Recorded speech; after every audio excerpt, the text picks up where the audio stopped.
Hey, it's Monday. It's time for another Automotive Monday here in the Automotive Department at Sinclair Community College. My name is Troy Singleton, and I'm with Justin Morgan. He is the chairperson of the Automotive Department. And today we're going to talk a little bit about the relationship between the consumer and the local repair facility. So I'm going to ask him a few questions and just kind of pick his brain as far as what his thoughts are on some of these ideas. My first question is, why do you think people dislike having their vehicle worked on so bad? Well, I think a lot of it probably has to do with communication between the service department and the consumer. And I think setting up a clear expectation.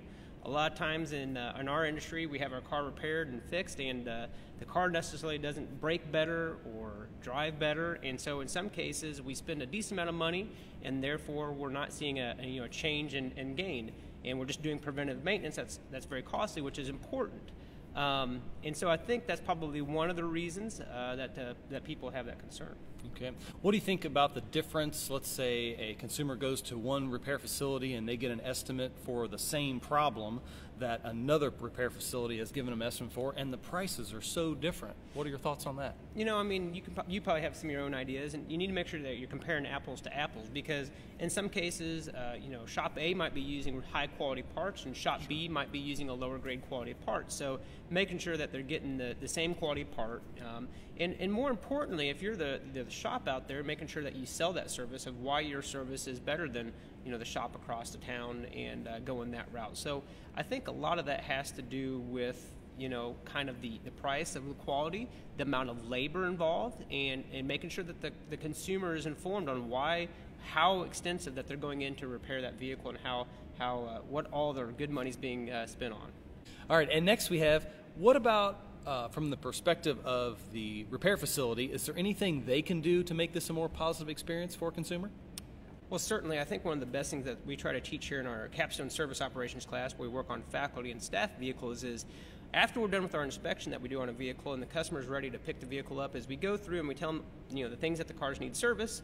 We tell them, again, basically all the good things going on with the car too. So if you think about it, the car might need brakes, but hey, the tires are in great condition, your hoses and your belts are in good condition, lights all checked out, basically selling all the good side of the service as well that's maintained on their vehicle. And at the same time is telling them, explaining to them, when you spend that $800 or $900 or more at the service or repair facility, of explaining in detail, not just giving them the ticket to the cashier, explaining the detailed service that they did and what their hard-earned money is being spent on.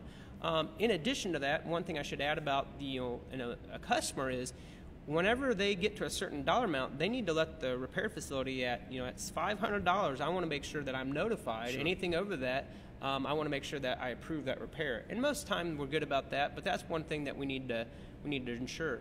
The last thing that I would add is making sure that you don't set up an expectation that you can't keep. And we talk about this, is everybody has expectations. If you tell the customer first thing in the morning, we expect that car to be done by 5 o'clock, that car carries over, that's an inconvenience to the customer, because they've already set up the fact that, hey, we're going to get a ride down to the repair facility, have that vehicle brought back, and now that has to happen 2 days in a row. And in some cases that happens in the service. So you have to understand as a consumer that unexpected things do happen in a shop, and that's something that's to be expected, unfortunately.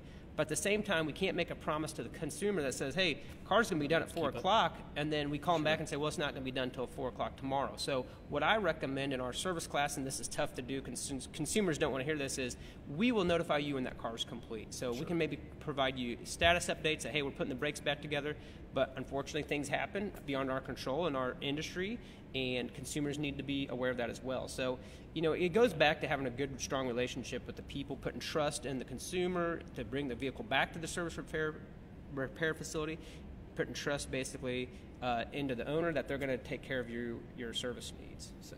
Okay. And then my last question has to do with the changes in technology in our industry. Do you think that's going to impact maybe the relationship, or anything we need to tell the customer, inform the customer about some of these newer vehicles, and how that's going to change, service, maintenance? What are your thoughts on that? If we look at some of the vehicles from the past, 10 years ago, we had timing belts that you did at 100K service. At 100,000 miles, we did timing belts. Now we've gone back to chains, and we don't see those as often. And now we have gasoline direct injected engines. Sure. And those of you guys that own gasoline direct injected engines, we're going to do a video in the future about the maintenance on those vehicles. But it's important when you're trying to do preventive maintenance. A lot of us think that the repair facility is taking advantage of us, but we're trying to prevent costly repair bills in the future.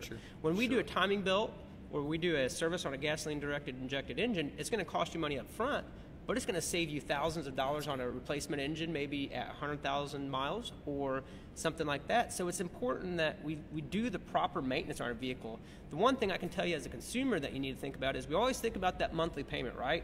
$400 or $500 a month on our vehicle, but we never think about budgeting for repair maintenance. We don't ever do that, in my opinion. And so we need to take into account that we need to have so much per month that we're going to put towards having the vehicles maintained and repaired, and that's important. And if you can't do that, maybe leasing a vehicle or always having a vehicle with that's under warranty is a good option for you as a consumer. So, those are the things that I think are important. In the future with technology, gasoline direct injected, they're having a lot of issues with misfires out there. If you talk to your local shop, and that's for a variety of reasons. And we need to make sure that those folks are doing those maintenance that those shop techs are trying to inform you about and have you perform. Okay. A lot of good information. I appreciate your time. And sir, it's always time spending time with you, so I appreciate it as well. Right.